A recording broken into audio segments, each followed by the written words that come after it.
राधे राधे बच्चों। आज से हम लोग इलेक्ट्रोस्टैटिक्स का first lesson electric charges and fields यानी वैद्युत आवेश एवं क्षेत्र का स्टडी करेंगे। तो सबसे पहले हम बात करते हैं कि इलेक्ट्रोस्टैटिक्स क्या है। ये इलेक्ट्रोस्टैटिक दो वर्ड से मिलकर बना है, एक इलेक्ट्रो और स्टैटिक।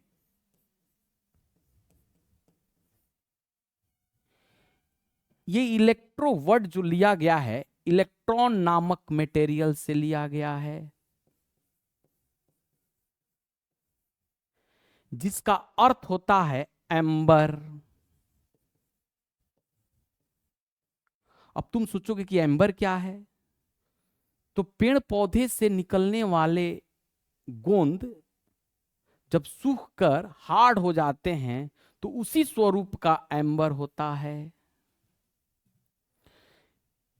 क्योंकि इलेक्ट्रॉन नामक मटेरियल सबसे पहले चार्ज हुआ था, इसलिए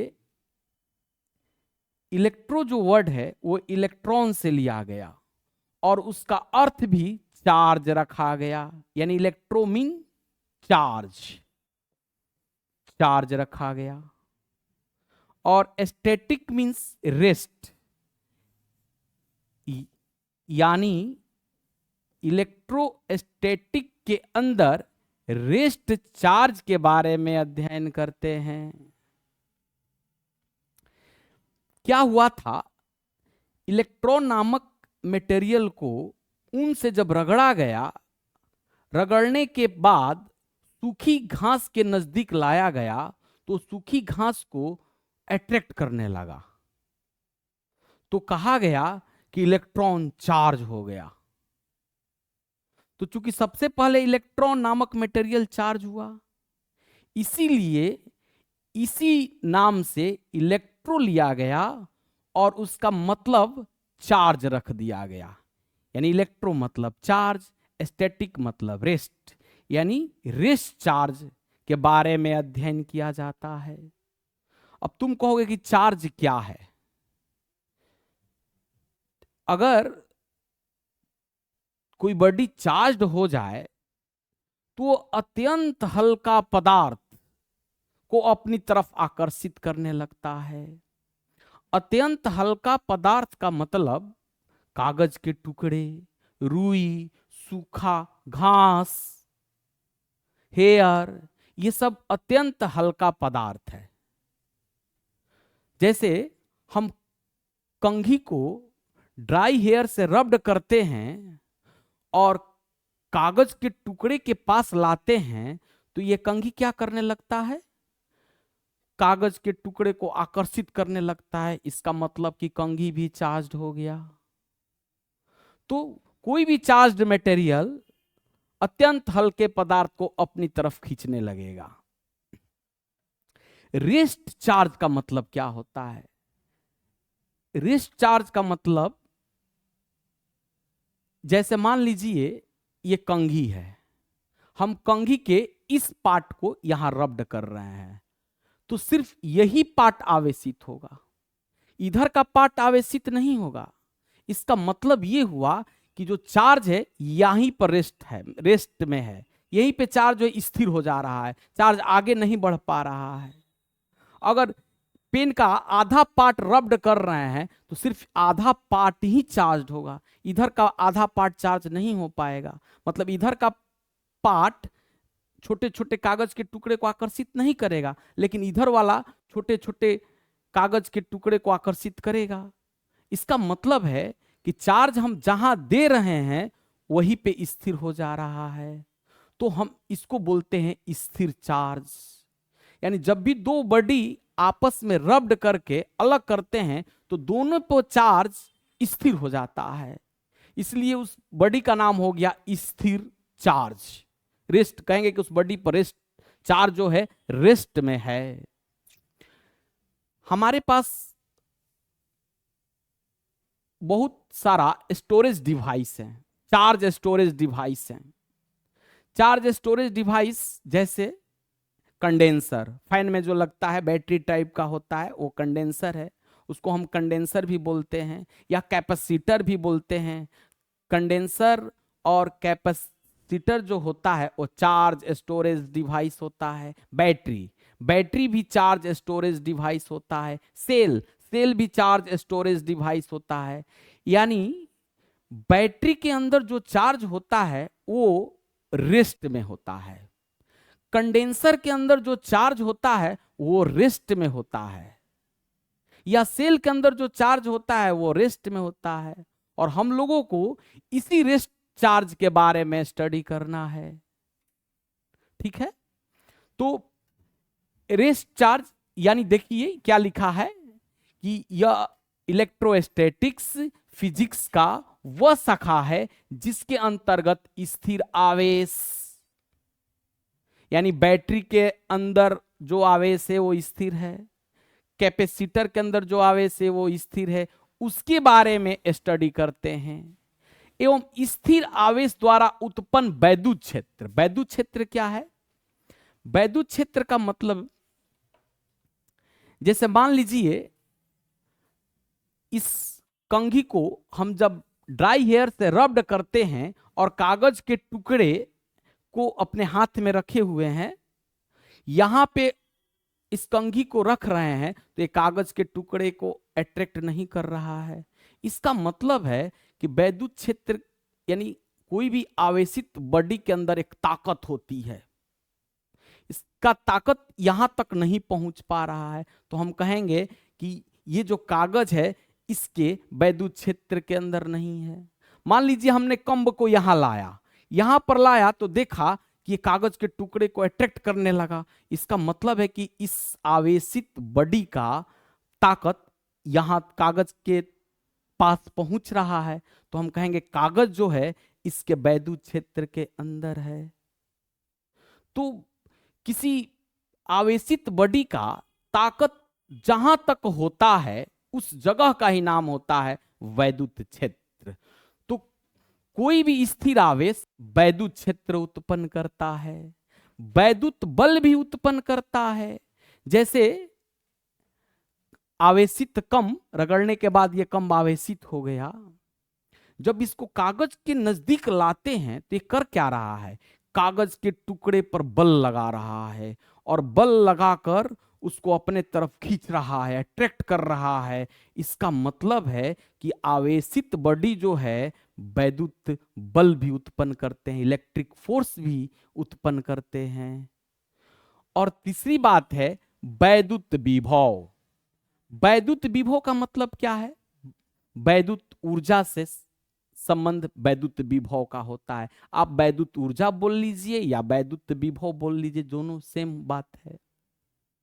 अच्छा, एक बात हम आपसे पूछते हैं, किसी बॉडी में हम कैसे समझ जाते हैं कि इसमें एनर्जी है, ऊर्जा है?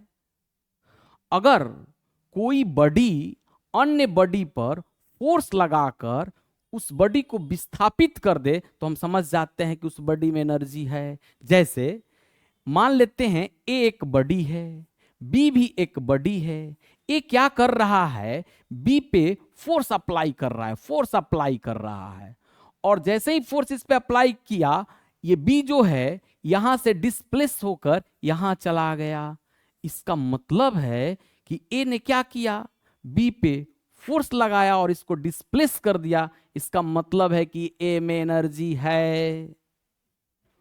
इसी प्रकार जब हम आवेशित कंघी को कागज के टुकड़े के पास लाते हैं तो ये जो आवेशित कंघी है कागज के टुकड़े पर क्या करता है? बल लगाता है, और बल लगाकर क्या करता है? अपने तरफ खींचता है, यानी उसको विस्थापित कर देता है। इसका मतलब है कि आवेशित वस्तु में वो गुण है जो किसी वस्तु पर बल लगाकर विस्थापित कर दे। इसका मतलब है कि आवेशित वस्तु को ऊर्जा भी होता है, और उस ऊर्जा को कहते हैं वैद्युत ऊर्जा या वैद्युत विभव। इसका मतलब है कि हम इलेक्ट्रोस्टैटिक्स के अंतर्गत रेस्ट चार्ज और रेस्ट चार्ज द्वारा उत्पन्न वैद्युत क्षेत्र, वैद्युत बल, वैद्युत विभव के बारे में अध्ययन करते हैं। चलिए अब हम बात करते हैं कि अगर कोई इलेक्ट्रिक चार्ज रेस्ट में रहेगा तो क्या करेगा और मोशन में रहेगा तो क्या करेगा।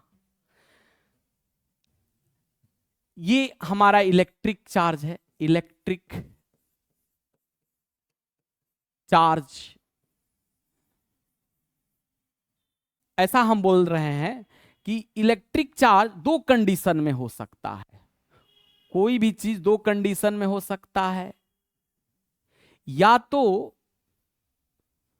रेस्ट में हो सकता है या तो मोशन में हो सकता है। ये रेस्ट में भी हो सकता है या तो मोशन में हो सकता है। अगर इलेक्ट्रिक चार्ज रेस्ट में है तो उसको हम लोग इलेक्ट्रोस्टैटिक्स कहते हैं, इलेक्ट्रोस्टैटिक्स कहते हैं। अगर इलेक्ट्रिक चार्ज मोशन में रहेगा तो हम उसे करंट इलेक्ट्रिसिटी कहते हैं, करंट इलेक्ट्रिसिटी कहते हैं। अगर इलेक्ट्रिक चार्ज रेस्ट में रहेगा तो इलेक्ट्रिक करंट का निर्माण नहीं करता है, वैद्युत धारा का निर्माण नहीं करता है। यानी इलेक्ट्रिक चार्ज रेस्ट में है तो no electric current, electric current का यह निर्माण नहीं कर सकता है। Electric current. लेकिन अगर इलेक्ट्रिक चार्ज मोशन में रहेगा तो इलेक्ट्रिक करंट का निर्माण करेगा। यानी इलेक्ट्रिक चार्ज मोशन में है तो क्या निर्माण करेगा, इलेक्ट्रिक करंट, इलेक्ट्रिक करंट निर्माण करेगा। अब देखिए, अगर इलेक्ट्रिक चार्ज रेस्ट में है तो अपने राउंड केवल इलेक्ट्रिक फील्ड प्रोड्यूस करेगा, केवल इलेक्ट्रिक फील्ड उत्पन्न करेगा। यानी रेस्ट चार्ज अपने चारों तरफ इलेक्ट्रिक फील्ड, इलेक्ट्रिक फील्ड का निर्माण करता है। और अगर इलेक्ट्रिक चार्ज मोशन में रहेगा तो चूंकि इलेक्ट्रिक चार्ज है तो चार्ज में एक प्रॉपर्टी होती है कि वो इलेक्ट्रिक फील्ड निर्माण करता है। और चूंकि ये मोशन में हो गया, मोशन का मतलब इलेक्ट्रिक करंट का निर्माण कर दिया। और जब भी किसी वायर में इलेक्ट्रिक करंट प्रवाह होता हो तो वो वायर मैग्नेट बन जाता है। और जो भी चीज मैग्नेट बन जाएगा वो मैग्नेटिक फील्ड प्रोड्यूस करेगा, मैग्नेटिक फील्ड उत्पन्न करेगा। इसलिए इलेक्ट्रिक चार्ज इलेक्ट्रिक फील्ड तो निर्माण करेगा ही करेगा, लेकिन ये मोशन में है तो मोशन में होने के नाते इलेक्ट्रिक करंट का निर्माण करेगा। और जब इलेक्ट्रिक करंट का जहां निर्माण होता है वहां मैग्नेटिक फील्ड प्रोड्यूस हो जाता है। तो चार्ज अगर मोशन में है तो electric field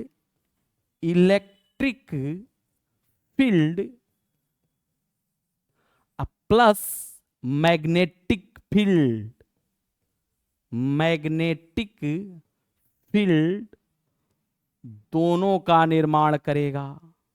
electric field plus magnetic field को हम लोग बोल सकते हैं इलेक्ट्रोमैग्नेटिक फील्ड,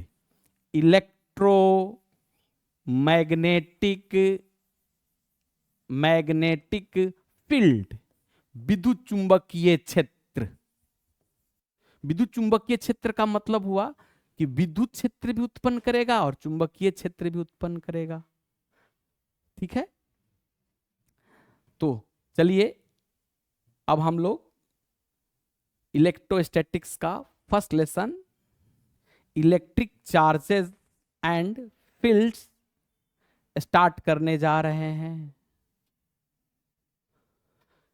देखिए, इलेक्ट्रिक चार्ज, इलेक्ट्रिक चार्ज क्या है? सबसे पहले हम बात करेंगे कि चार्ज के पहले ये इलेक्ट्रिक वर्ड जो लिखा गया है इसका मतलब क्या है। आखिर सिर्फ चार्ज क्यों नहीं लिखा गया, ये इलेक्ट्रिक क्यों लिखा गया? अगर हम सिर्फ चार्ज लिखेंगे तो चार्ज मैग्नेटिक चार्ज भी होता है, इलेक्ट्रिक चार्ज भी होता है। तो हमको तो पढ़ना है इलेक्ट्रिक चार्ज, इसलिए चार्ज के पहले इलेक्ट्रिक वर्ड लिखा गया है। इलेक्ट्रिक का मतलब क्या होता है? इलेक्ट्रॉन से रिलेटेड स्टडी को इलेक्ट्रिक बोलते हैं, मैग्नेट से रिलेटेड स्टडी को मैग्नेटिक बोलते हैं। ये चार्ज जो होता है इलेक्ट्रॉन से रिलेटेड होता है, क्योंकि कोई बॉडी चार्ज तभी हो सकता है जब वो इलेक्ट्रॉन लॉस कर सके, वो इलेक्ट्रॉन गेन कर सके। यानी चार्ज का जो संबंध हो रहा है इलेक्ट्रॉन के त्याग और ग्रहण से हो रहा है, और जहां पर इलेक्ट्रॉन से संबंध किसी फिजिकल क्वांटिटी का हो जाए तो उसके पहले हम इलेक्ट्रिक वर्ड यूज करते हैं। यानी चार्ज का जो संबंध है वो इलेक्ट्रॉन से है, इसीलिए इसके पहले हमने इलेक्ट्रिक वर्ड यूज किया। यानी इलेक्ट्रिक वर्ड जो लगा ये उपसर्ग, यानी किसी वर्ड के पहले जो वर्ड लगता है उसको उपसर्ग बोलते हैं, तो उपसर्ग के रूप में आ जाता है। अगर मैग्नेटिक चार्ज होता तो यहां पर हम मैग्नेटिक चार्ज लिखते, ठीक है। जैसे इलेक्ट्रॉनों का प्रवाह, इलेक्ट्रॉन्स के प्रवाह, तो ये जो प्रवाह हो रहा है इलेक्ट्रॉन्स का हो रहा है, तो यहां पर जो संबंध है इलेक्ट्रॉन से है। अगर कोई भी चीज प्रवाह होता है तो उसको करंट बोलते हैं। जैसे हवा की प्रवाह एयर करंट, पानी का प्रवाह वाटर करंट, उसी तरह इलेक्ट्रॉनों का प्रवाह मतलब इलेक्ट्रिक करंट, क्योंकि यहां पर जो प्रवाह हो रहा है वो इलेक्ट्रॉनों का हो रहा है, और इलेक्ट्रॉनों से रिलेटेड स्टडी को हम लोग इलेक्ट्रिक वर्ड बोलते हैं, इसलिए यहां पर इलेक्ट्रिक करंट बोलेंगे। अब हम बात करते हैं इलेक्ट्रिक चार्ज क्या है। वैद्युत आवेश इलेक्ट्रिक चार्ज किसी पदार्थ का मूल एवं आंतरिक गुण होता है। इसका मतलब क्या हुआ? इलेक्ट्रिक चार्ज किसी भी पदार्थ के अंदर होता है। जैसे मास जो होता है किसी भी पदार्थ के अंदर होता है। अंदर का मतलब, अब जैसे इलेक्ट्रॉन क्या है? चार्ज पार्टिकल है। प्रोटॉन क्या है? चार्ज पार्टिकल है। इलेक्ट्रॉन प्रोटॉन कहां रहते हैं? किसी बॉडी के अंदर रहते हैं। या मास, मास किसी बॉडी का मास जो है उस बॉडी के कण से बना होता है, और कण कहां होते हैं? किसी मैटर में बॉडी के अंदर होते हैं, इसलिए मास जो होता है वो अंदर होता है। टेम्परेचर, टेम्परेचर किसी बॉडी के अंदर होते हैं, तो आप टेम्परेचर बोलो, मास बोलो या चार्ज बोलो, ये किसी पदार्थ का आंतरिक गुण होता है। और फंडामेंटल गुण भी होता है। चार्ज जो है वो किसी पदार्थ का फंडामेंटल यानी मूल गुण है। मूल, फंडामेंटल मतलब मूल, यानी चार्ज जो होता है किसी पदार्थ का फंडामेंटल एंड इंटरनल प्रॉपर्टी है। अब तुम कहोगे फंडामेंटल क्या चीज है? अगर कोई भौतिक राशि इस दुनिया में जितने पदार्थ हैं सब में हो तो वो भौतिक राशि उस पदार्थ का फंडामेंटल कहलाएगा। जैसे मास, मास जो होता है दुनिया के प्रत्येक बॉडी को होता है। ऐसा कोई भी दुनिया का मटेरियल नहीं है जिसको मास नहीं है, इसलिए मास क्या हो गया? किसी पदार्थ का फंडामेंटल हो गया। टेम्परेचर, टेम्परेचर जो होता है दुनिया के हर वस्तु को होता है। कोई वस्तु गर्म होता है, कोई वस्तु ठंडा होता है, इसका मतलब टेम्परेचर जो है दुनिया के हर मटेरियल, हर पदार्थ को होता है। इसलिए टेम्परेचर क्या हो गया, किसी पदार्थ का फंडामेंटल यानी मूल गुण हो गया। उसी प्रकार चार्ज, दुनिया में ऐसा कोई भी मटेरियल नहीं है, दुनिया में ऐसा कोई भी पदार्थ नहीं है जिसको चार्ज नहीं होता है। यानी हर पदार्थ जो होते हैं वो इलेक्ट्रॉन एंड प्रोटॉन से बने होते हैं, और इलेक्ट्रॉन का मतलब चार्ज, प्रोटॉन का मतलब चार्ज, यानी हर वस्तु चार्ज से बना होता है। इसलिए चार्ज जो हुआ वो किसी पदार्थ का फंडामेंटल प्रॉपर्टी, मूल गुण हुआ। ठीक है, वो अलग मैटर है कि किसी बॉडी पर टोटल चार्ज 0 हो जाता है, लेकिन उस बॉडी के अंदर इलेक्ट्रॉन प्रोटॉन तो है, इलेक्ट्रॉन पे भी चार्ज है, प्रोटॉन पे भी चार्ज है, यानी चार्ज तो है। इसलिए चार्ज जो है किसी पदार्थ का आंतरिक यानी इंटरनल एंड फंडामेंटल प्रॉपर्टी होता है, जो प्रायः इलेक्ट्रॉन्स के स्थानांतरण के कारण उत्पन्न होता है। यानी अगर किसी बॉडी से इलेक्ट्रॉन ट्रांसफर हो जाए, अगर किसी बॉडी से इलेक्ट्रॉन निकल जाए तो वो बॉडी चार्ज हो जाता है। ठीक है, एक और यहां पे डिफिनीशन लिखा गया है, एक और डिफिनीशन हम लोग बोल सकते हैं इलेक्ट्रिक चार्ज वैसा भौतिक राशि होता है जो अत्यंत हल्के पदार्थ को अपनी तरफ आकर्षित कर लेता है, ये भी बोल सकते हैं। तो अब हम बात करेंगे कि किसी बॉडी से इलेक्ट्रॉन्स कैसे ट्रांसफर हो सकते हैं। हम 6th क्लास से एक एग्जाम्पल पढ़ते आ रहे हैं कि आप एक कंघी लीजिए, ड्राई हेयर से रब्ड कीजिए यानी रगड़िए, रगड़ने के बाद इसको कागज के छोटे छोटे टुकड़े के पास लाइए तो ये कागज के छोटे छोटे टुकड़े को अपनी तरफ खींच लेता है। कभी आपने सोचा है कि ऐसा क्यों हो जाता है, कि कागज के छोटे छोटे टुकड़े को क्यों खींच लिया? क्योंकि अट्रैक्शन तो हमेशा पॉजिटिव निगेटिव में होता है। कभी ऐसा हो ही नहीं सकता है कि एक चार्ज्ड बॉडी हो और एक न्यूट्रल बॉडी हो, उसके बीच में अट्रैक्शन हो जाए। अट्रैक्शन पॉजिटिव निगेटिव में होता है, लेकिन ये कागज के टुकड़ा तो न्यूट्रल बॉडी है, इसको ये कैसे अट्रैक्ट कर लेता है? ये कभी आपने सोचा है? अगर आपने सोचा है तो कमेंट करके बताएं कि कैसे ये अट्रैक्ट कर लिया इस कागज को। चलिए हम इसको एक्सप्लेन करते हैं। देखिए, दुनिया का ऐसा कोई मटेरियल नहीं है, ऐसा कोई बॉडी नहीं है जो इलेक्ट्रॉन प्रोटॉन से नहीं बना है। दुनिया की प्रत्येक मटेरियल, प्रत्येक बॉडी इलेक्ट्रॉन प्रोटॉन से बना होता है। प्रोटॉन जो होता है अंदर होता है, आप प्रोटॉन मतलब नाभिक के अंदर होता है, यानी प्रोटॉन जो होता है किसी मटेरियल में अंदर होता है, और इलेक्ट्रॉन जो होता है वो बाहर होता है।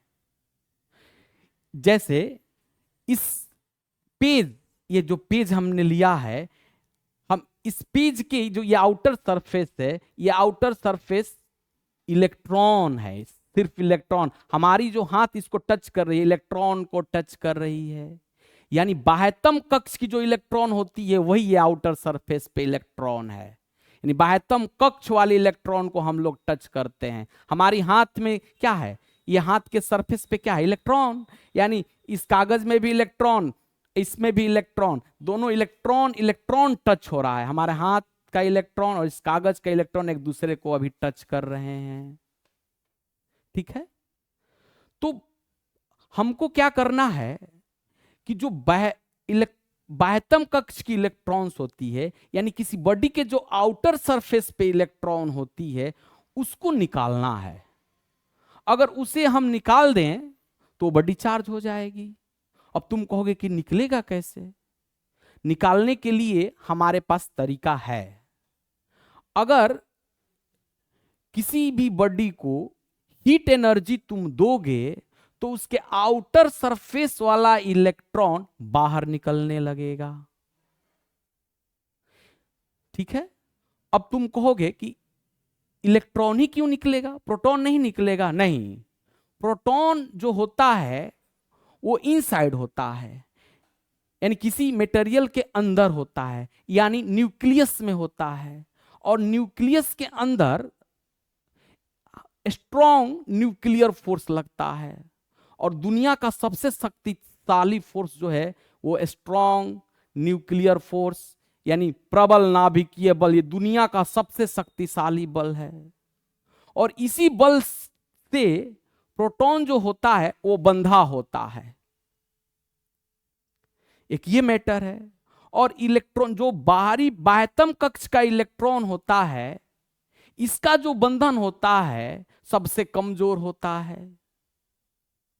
प्रोटॉन का बंधन बहुत ही मजबूत होता है, और बाह्यतम कक्ष का इलेक्ट्रॉन यानी आउटर सरफेस पे जो इलेक्ट्रॉन्स होते हैं उसका बंधन जो होता है वो बहुत ही वीक होता है। तो हम इलेक्ट्रॉन को थोड़ी सी एनर्जी अगर देंगे, हीट एनर्जी, तो उसका जो बंधन है टूट जाएगा और वो बाहर निकल जाएगा। ऐसे भी आप सोचिए, इलेक्ट्रॉन जो होता है प्रोटॉन से काफी हल्का होता है। प्रोटॉन जो होता है इलेक्ट्रॉन से 1837 टाइम्स भारी होता है, और किसी भारी मटेरियल को निकालना दुर्लभ काम होता है। इसलिए हम हल्का मटेरियल जो इलेक्ट्रॉन से उसको आसानी से निकाल सकते हैं, वो आसानी से निकल सकता है। तो किसी भी बॉडी को जब आप हीट एनर्जी दीजिएगा तो उसके जो आउटर सरफेस का इलेक्ट्रॉन है, जो बाह्यतम कक्ष की इलेक्ट्रॉन है, वो निकलने लगता है। तो हम क्या करते हैं, हम ये जो कंघी है और ये जो बाल है इस पे रब्ड कर रहे हैं। तो रब्ड करके क्या कर रहे हैं, हीट एनर्जी दे रहे हैं।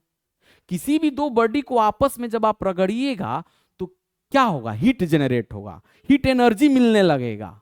तो हम जब इसको रब्ड करते हैं तो हीट प्रोड्यूस कर रहे हैं।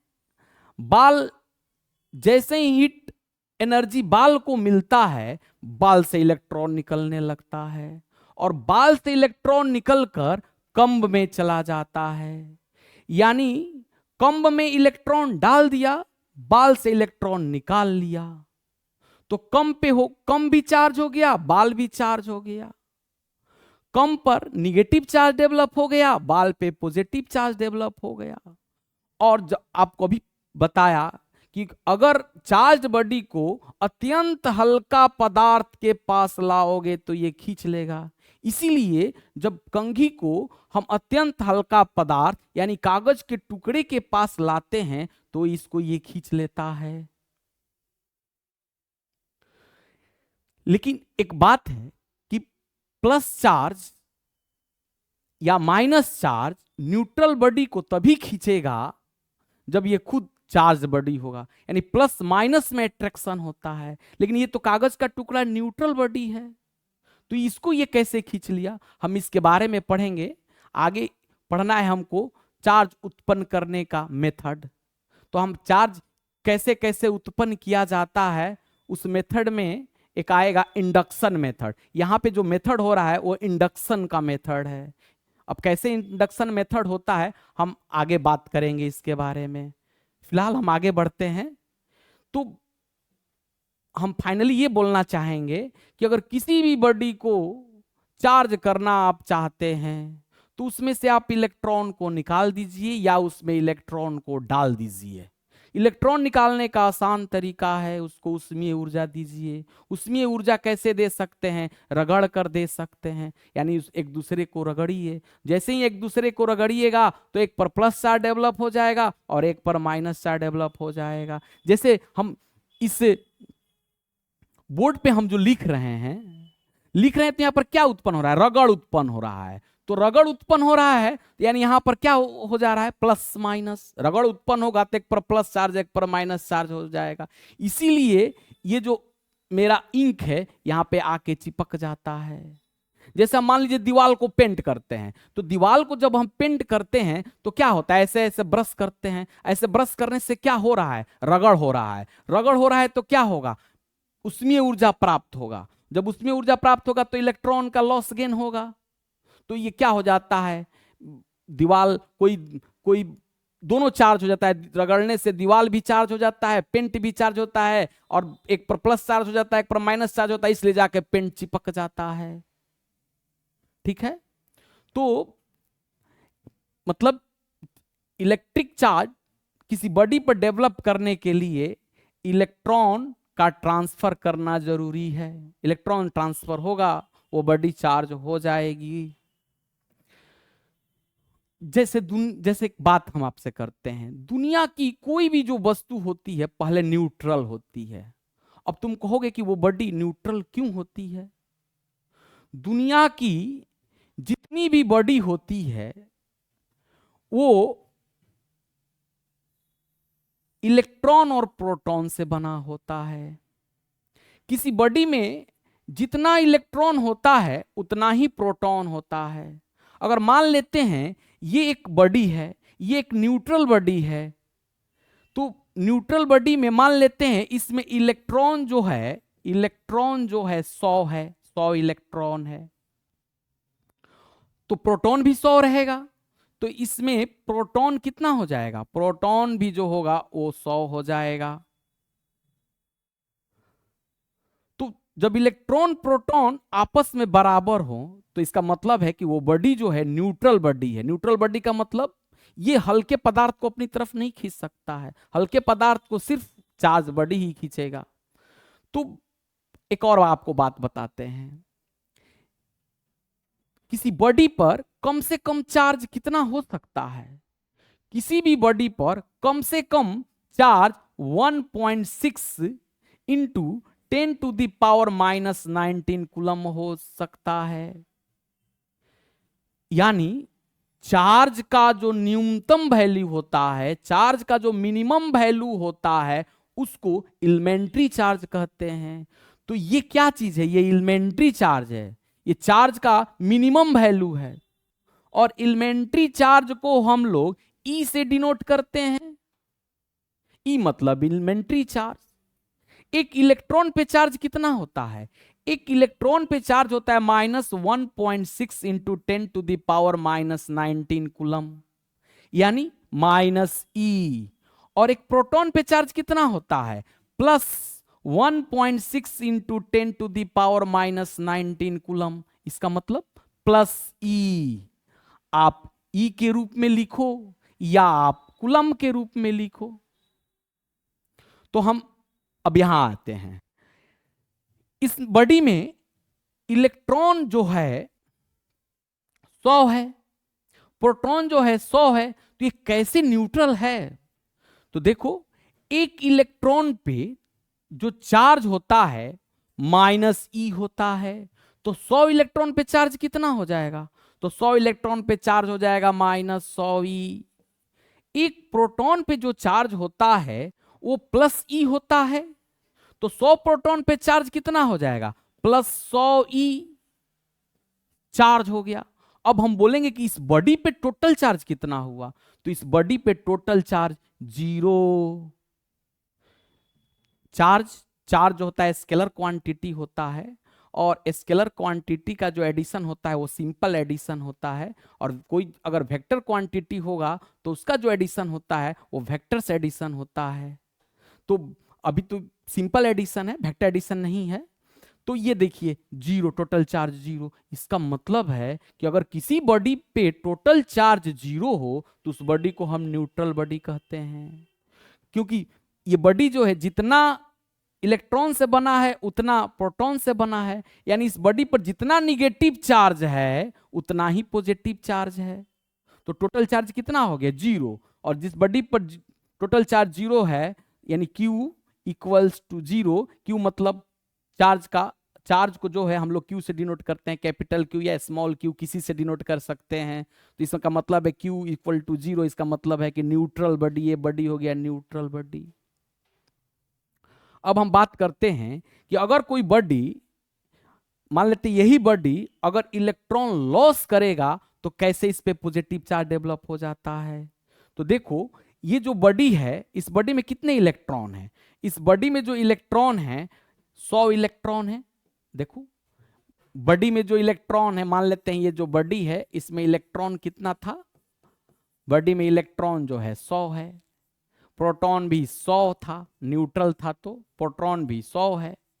इस बॉडी ने क्या किया, हमने इस बॉडी को किसी चीज से रब्ड किया तो ये हीट एनर्जी गेन किया। हीट एनर्जी गेन किया तो क्या किया, अपने जो आउटर सरफेस का इलेक्ट्रॉन है उसको लॉस कर दिया, उसको मतलब आउट इलेक्ट्रॉन जो है इससे निकल गया। मान लेते हैं इससे 10 इलेक्ट्रॉन निकल गया, 10 इलेक्ट्रॉन निकल गया तो अब इस पर कितना इलेक्ट्रॉन कितना बच गया? इस पर अब इलेक्ट्रॉन बच गया 90 इलेक्ट्रॉन बचा।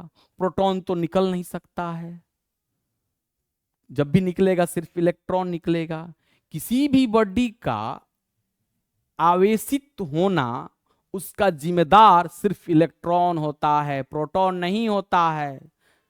हमेशा आप इलेक्ट्रॉन के बारे में आपको हमेशा सोचना है, हमेशा इलेक्ट्रॉन ही इधर से उधर जा सकता है, प्रोटॉन हिल डुल नहीं सकता है।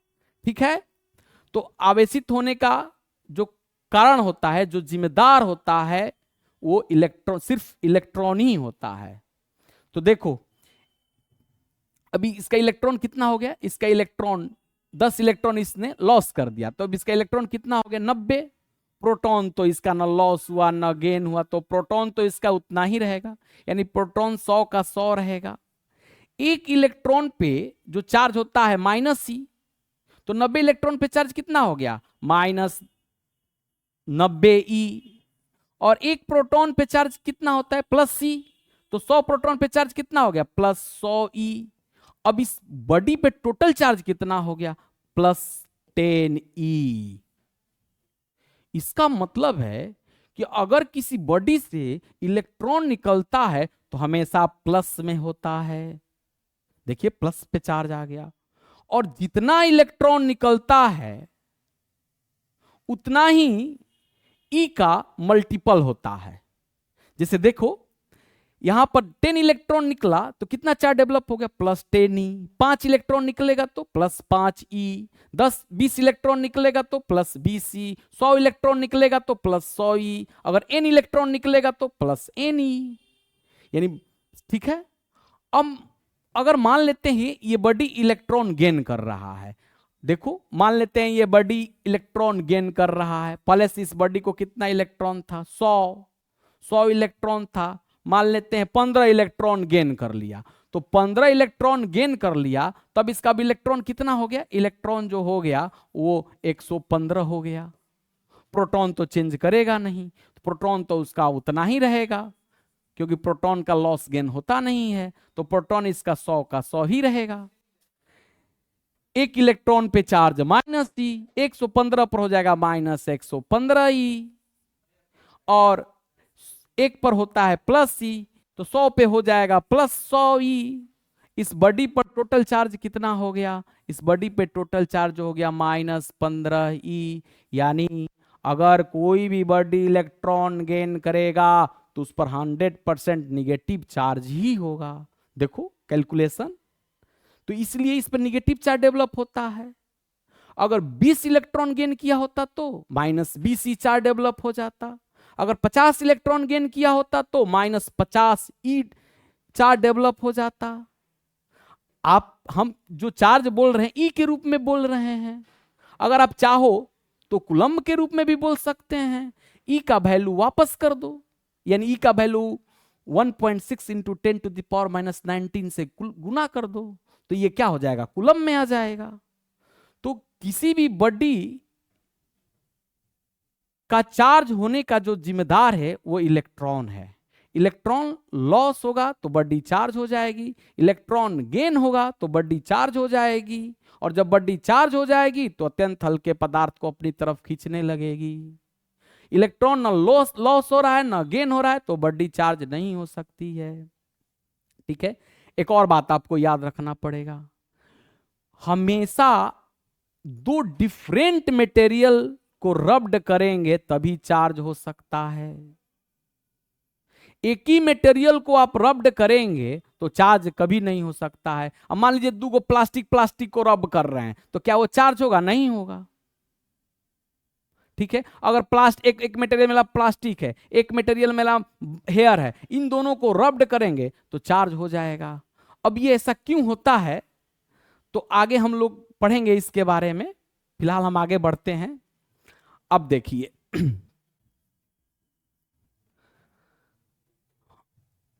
जैसे मान लेते हैं एक हमारे पास ये एक बॉडी है ए मटेरियल का बॉडी है, और एक डिफरेंट मटेरियल का बॉडी बी है।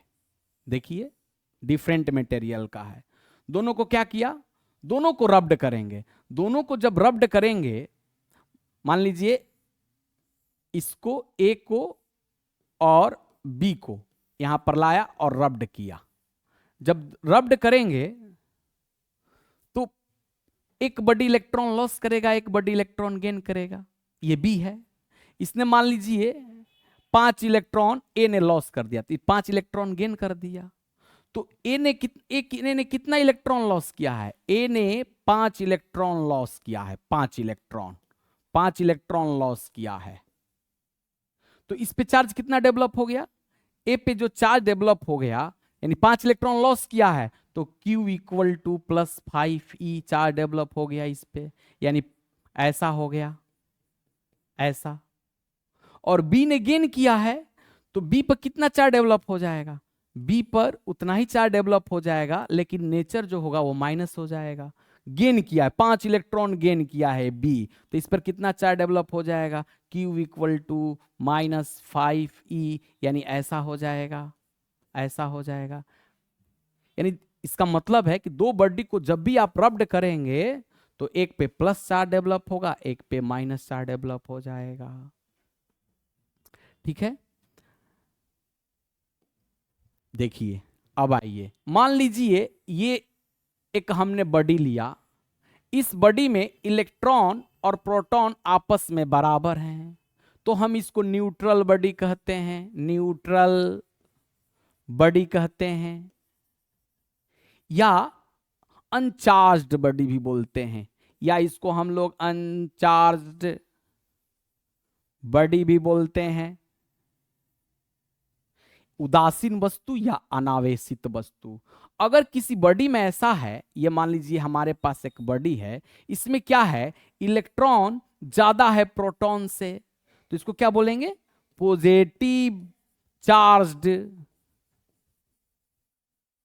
Body, positive charged body. या इसका एक और नाम है, या इसको हम लोग केटायन भी बोलते हैं, केटायन। सॉरी, इलेक्ट्रॉन ज्यादा है, इलेक्ट्रॉन ज्यादा है तो निगेटिव चार्ज्ड बॉडी, इलेक्ट्रॉन ज्यादा होने पर निगेटिव चार्ज्ड बॉडी। देखिए हम लोग इसको क्या बोलेंगे? इलेक्ट्रॉन ज्यादा है, तो इलेक्ट्रॉन ज्यादा है तो negative charged body, negative charged body. या इसको हम लोग क्या बोलते हैं? Anion, anion. और अगर किसी में प्रोटॉन का नंबर ज्यादा है, यानी इलेक्ट्रॉन लॉस हो गया है, तो प्रोटॉन ज्यादा है, तो हम इसको बोलते हैं पॉजिटिव चार्ज्ड बॉडी, या इसको हम लोग क्या बोलते हैं? केटायन भी बोलते हैं, केटायन, केटायन भी बोल लेते हैं इसको। ठीक है, अगर मान लेते हैं कोई न्यूट्रल बॉडी है, यानी इलेक्ट्रॉन और प्रोटॉन आपस में बराबर हैं, न्यूट्रल बॉडी का मतलब इस पर चार्ज जो है 0 है। इसने क्या किया? 5 इलेक्ट्रॉन का लॉस किया, यानी लॉस ऑफ 3 इलेक्ट्रॉन, 3 इलेक्ट्रॉन्स का लॉस किया। तो 3 इलेक्ट्रॉन्स का लॉस कर दिया, तो अब ये बॉडी कैसा हो जाएगा? अब इस बॉडी पे ये चार्ज्ड बॉडी हो जाएगा, और इस पे कितना चार्ज डेवलप हो जाएगा? +3E, यानी बॉडी जो है ऐसा हो जाएगा, प्लस प्लस प्लस, ऐसा बन जाएगा। अगर मान लेते हैं ये हमारा एक न्यूट्रल बॉडी है, यानी E equal to P, electron और प्रोटॉन आपस में, ई से मतलब इलेक्ट्रॉन है, पी से प्रोटॉन, इलेक्ट्रॉन प्रोटॉन आपस में बराबर हैं, इसका मतलब ये न्यूट्रल बॉडी है। न्यूट्रल बॉडी है तो इस पर चार्ज कितना हो जाएगा, 0। इसने क्या किया, 5 इलेक्ट्रॉन ग्रहण कर लिया। इसने मान लेते हैं 5 इलेक्ट्रॉन ग्रहण किया, यानी गेन ऑफ 5 इलेक्ट्रॉन्स, 5 इलेक्ट्रॉन्स, तो 5 इलेक्ट्रॉन्स गेन कर लिया।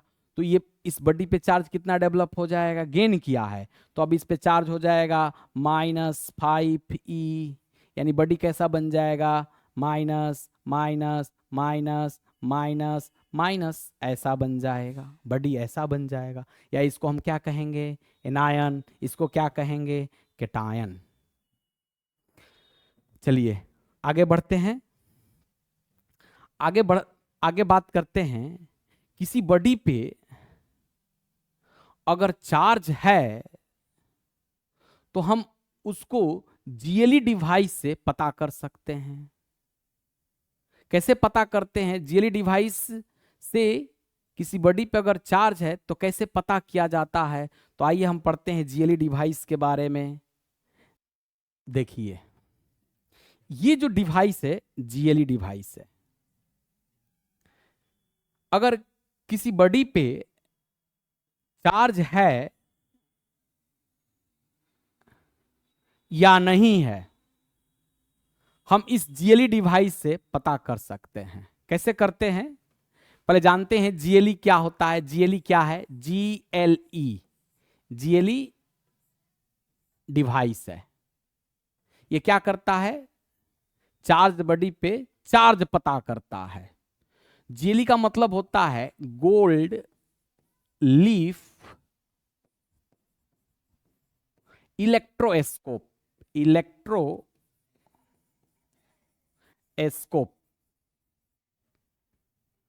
देखिए मतलब, देखिए ये क्या है, ये एक बोतल है, बोतल के अंदर ये कंडक्टर रखा गया, एक कंडक्टर है, और ये क्या है, यही गोल्ड लीफ है। ये जो व्हाइट कलर और ब्लू कलर का दिख रहा है, ये गोल्ड लीफ है। गोल्ड लीफ का मतलब फॉइल, जैसे एल्युमिनियम फॉइल होता है, मतलब एल्युमिनियम का पन्नी जिसमें हम लोग खाना अपना रखते हैं, या जो मिठाई के ऊपर सटा हुआ रहता है, वही एल्युमिनियम फॉइल है। उसी तरह ये आपका गोल्ड फॉइल है, यानी गोल्ड का पत्ता है, गोल्ड का पन्नी है।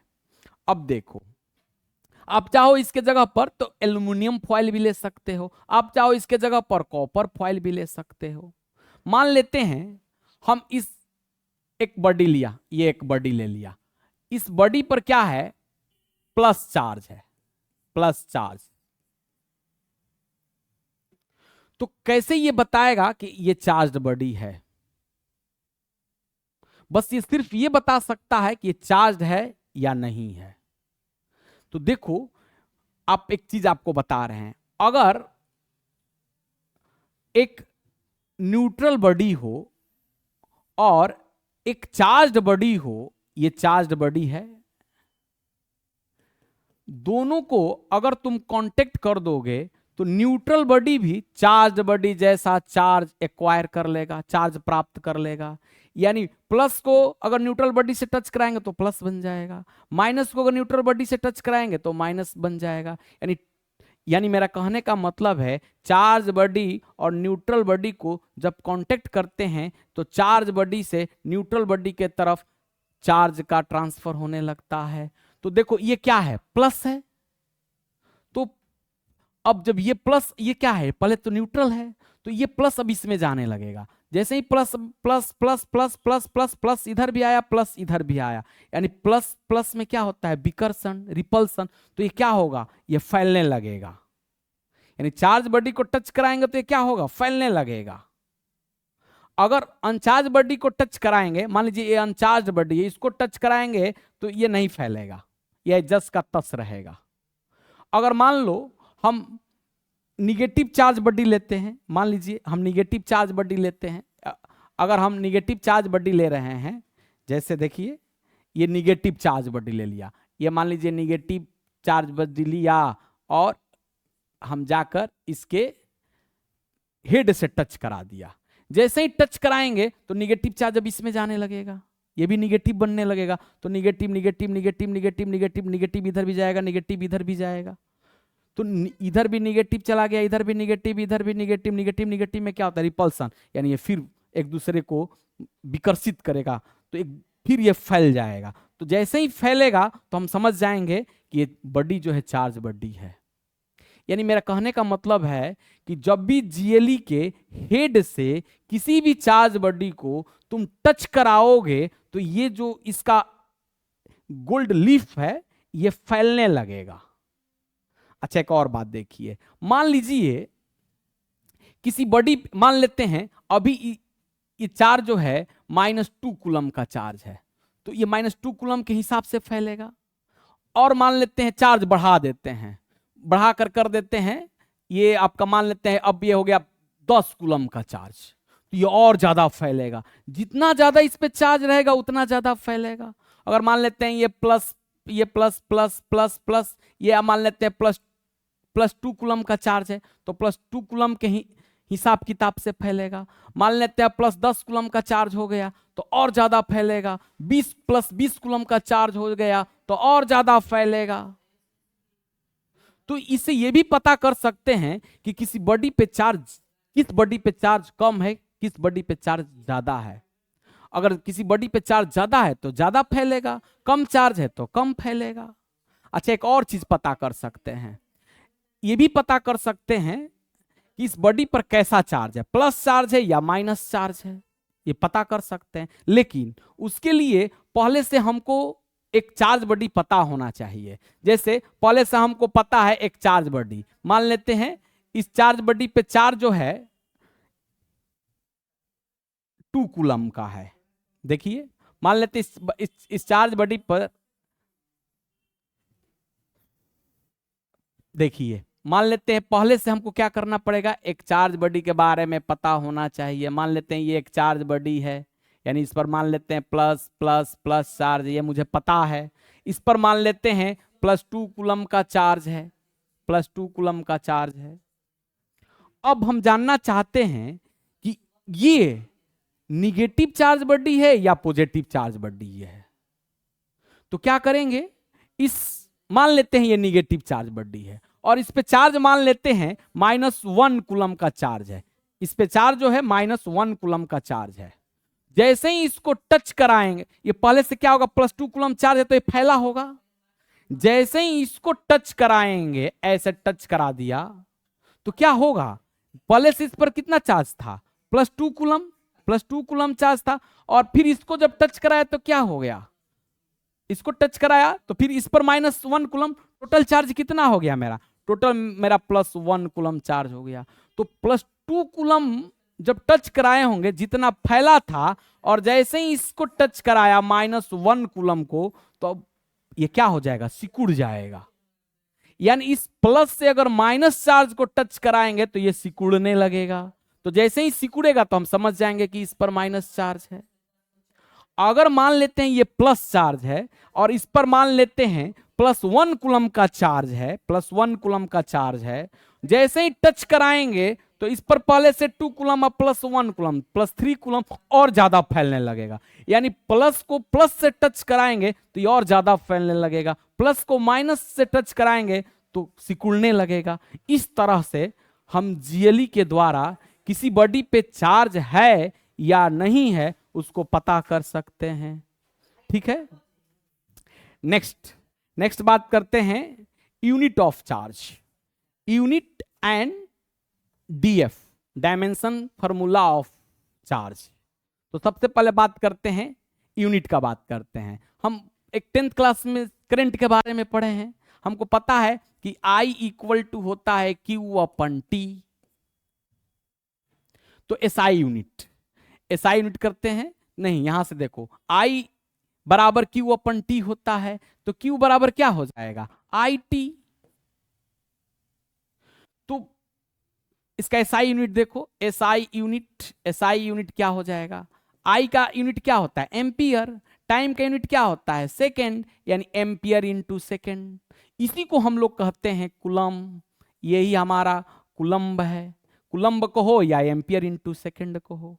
अब देखो CGS unit, CGS unit, CGS unit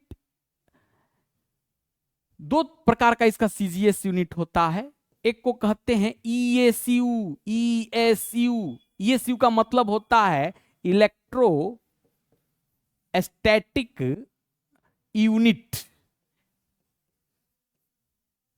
आप इसको ईएसयू कहो या आप इसको स्टैट कूलम कहो, स्टैट सी से कूलम, स्टैट कूलम मतलब, या आप स्टैट कूलम बोलो चाहे स्टैटिक कूलम ये भी बोल सकते हैं, शॉर्ट में स्टैट बोलते हैं, या हम इसको फ्रैंकलिन भी बोलते हैं, फ्रैंकलिन भी बोलते हैं। तो सीजीएस यूनिट दो प्रकार का होता है, एक ईएसयू और दूसरा जो होता है वो होता है ईएमयू। ईएमयू का मतलब इलेक्ट्रोमैग्नेटिक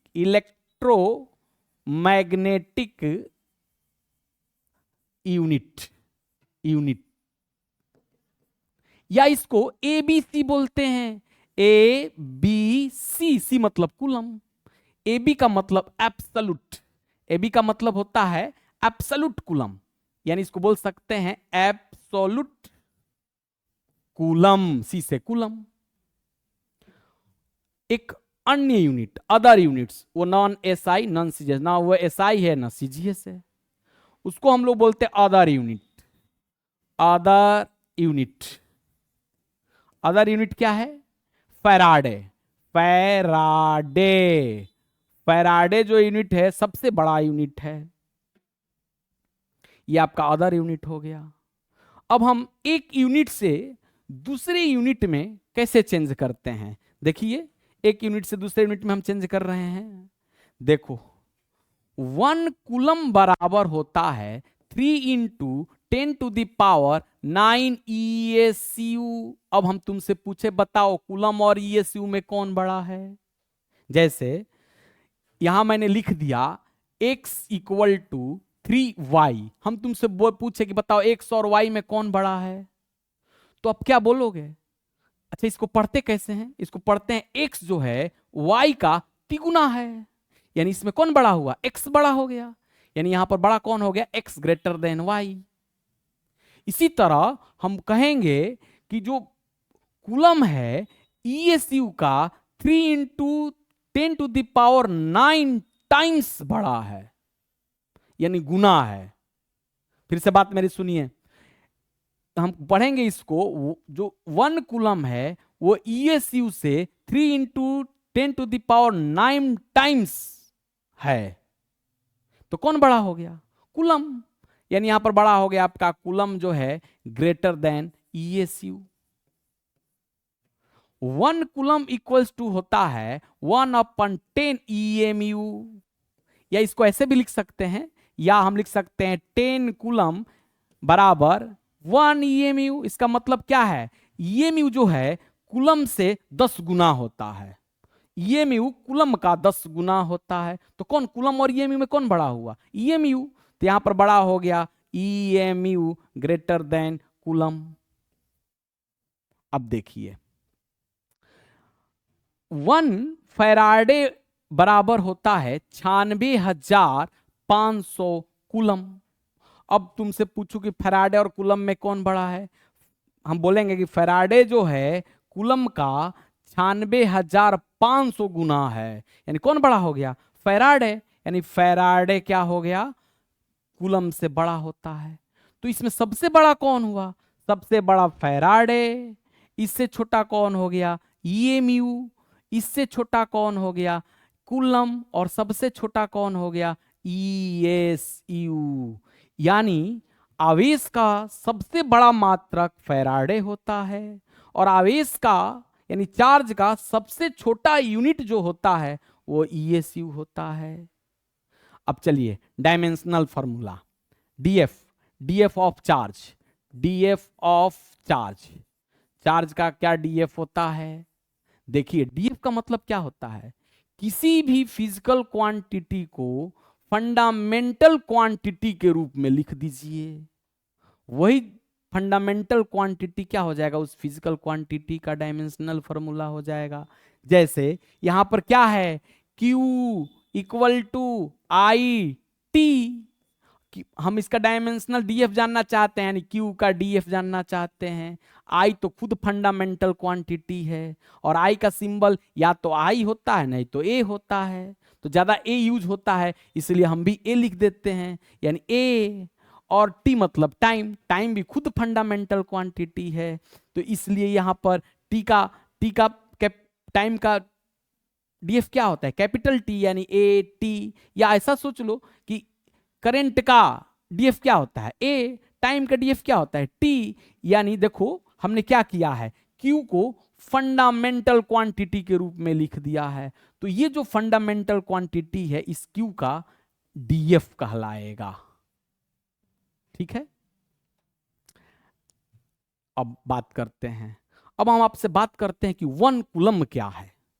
कोई आपसे पूछता है कि बताइए 1 कूलम क्या है, या 1 ESU क्या है, ठीक है, या 1 फैराडे क्या है, तो सबसे पहले आपको आप सोचिए कि 1 कूलम क्या है, चार्ज, 1 ESU क्या है, चार्ज, 1 फैराडे क्या है, चार्ज। और चार्ज का डिफिनीशन है कि अगर कोई बॉडी इलेक्ट्रॉन लॉस गेन करेगा तो बॉडी चार्ज हो जाएगा। यानी इसका जो डिफिनीशन आपको बताना है इलेक्ट्रॉन के लॉस गेन से, यानी आपको ऐसा बताना है कि कोई बॉडी कितना इलेक्ट्रॉन लॉस कर दे या कितना इलेक्ट्रॉन गेन कर दे कि उस पर 1 कूलम चार्ज डेवलप हो जाए, या 1 फैराडे चार्ज डेवलप हो जाए, या 1 ESU चार्ज डेवलप हो जाए। तो ये कैसे समझेंगे, देखिए, अगर एक इलेक्ट्रॉन लॉस करता है, अभी बात किए थे पहले, एक इलेक्ट्रॉन लॉस करता है तो +1e, 2 इलेक्ट्रॉन लॉस करता है तो +2e, 20 इलेक्ट्रॉन लॉस करता है तो +20e, n इलेक्ट्रॉन लॉस करता है तो +ne, या एक इलेक्ट्रॉन गेन करता है तो -1e, 2 इलेक्ट्रॉन गेन करेगा तो -2e, 20 इलेक्ट्रॉन गेन करेगा -20e, चार्ज डेवलप हो रहा है। अगर n इलेक्ट्रॉन गेन करेगा तो -ne। इसका मतलब है कि किसी बॉडी पे चार्ज डेवलप करना है तो Q इक्वल्स टू, यानी किसी बॉडी पे कितना इलेक्ट्रॉन लॉस या गेन हो रहा है उसके लिए एक फॉर्मूला बन गया। यानी किस फॉर्मूला से समझेंगे, यानी Q equal to NE। N क्या है, गेन इलेक्ट्रॉन का संख्या या लॉस इलेक्ट्रॉन का संख्या। हम ऐसा भी लिख सकते हैं Q इक्वल टू +- NE, या Q बराबर NE। ये हम समझते हैं कि जो चार्ज होता है गेन लॉस से होता है, तो प्लस माइनस भी लगा दे तो कोई बात नहीं है, नहीं भी लगाएंगे तो कोई बात नहीं, हम बस बोलना पड़ेगा कि गेन या लॉस। तो चलिए, यानी हमको बताना है कि 1 कूलम क्या है, 1 कूलम क्या है, व्हाट इज 1 कूलम। तो 1 कूलम क्या है, यानी जो चार्ज है, यानी Q इक्वल्स टू कितना है, 1 कूलम। ई का वैल्यू हमको पता है 1.6 इंटू 10⁻⁻19 कूलम। एन हमको निकालना, एन मतलब गेन इलेक्ट्रॉन की संख्या या लॉस इलेक्ट्रॉन की संख्या, दोनों बोल सकते हैं। तो एन बराबर हमें निकालना है, तो कैसे निकलेगा, आप एन निकाल लीजिए। तो हमको पता है एन बराबर क्या हो जाएगा, Q/E। Q का वैल्यू हमें पता है, Q का वैल्यू कितना होता है 1 कूलम, या पता है। E का वैल्यू भी हमें पता है 1.6 इंटू 10⁻⁻19 कूलम। ये कूलम से कूलम कैंसिल। अब ये पॉइंट को हमने हटाया, तो ये पॉइंट को हटाएंगे तो क्या हो जाएगा, ये पॉइंट को हटाएंगे तो हमारा हो जाएगा, ऊपर चला गया 10/16, ये इसको ऊपर हम लेके चला गया, ये हो जाएगा 10⁻19। ये 16 से 10 डिवाइड नहीं हो पाएगा, तो इससे हम एक 0 ले लेते हैं, तो ये क्या बन जाएगा, अब ये ऐसा बन जाएगा, ये बन जाएगा 100/16, यानी n बराबर हम निकाल रहे हैं, n बराबर 100/16, और यहां पर क्या बच जाएगा, एक 0 इसमें चला गया है, तो 18, 16 से 100 में को डिवाइड करेंगे तो ये n बराबर कितना आ जाएगा, 6 इंटू 2 5 इंटू 10⁻18 इलेक्ट्रॉन। इस चीज को आपको याद ही कर लेना चाहिए, ये बहुत बार आ चुका है कि 1 कूलम के लिए कितना इलेक्ट्रॉन होना आवश्यक है।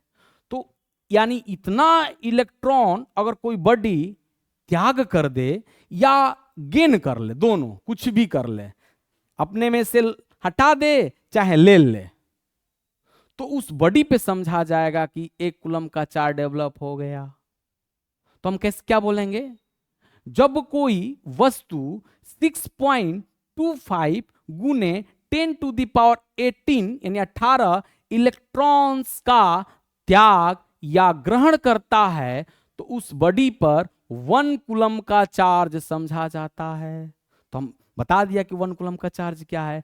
2 कूलम का चार्ज क्या है, तो 2 कूलम का चार्ज क्या है, तो Q के जगह पर 2 पुट कर दो। 20 कूलम में कितने, 20 कूलम के लिए कितने इलेक्ट्रॉन का लॉस गेन होगा, तो क्या करेंगे, Q के जगह पर 20 कूलम पुट कर दो। नहीं तो इसी को याद रख लो, इसको हमेशा के लिए याद कर ही लो। 1 कूलम में इतना, 2 कूलम का बात करेगा तो 2 से मल्टीप्लाई कर देंगे, 3 कूलम के लिए बात करेगा तो 3 से मल्टीप्लाई कर देंगे। तो ठीक है, आज का ये टॉपिक इलेक्ट्रिक चार्ज जो टॉपिक है वो खत्म होता है। नेक्स्ट क्लास में हम लोग पढ़ेंगे कि चार्ज कैसे उत्पन्न किया जाता है, चार्ज उत्पन्न करने की कौन कौन सी विधियां होती है। तब तक के लिए राधे राधे।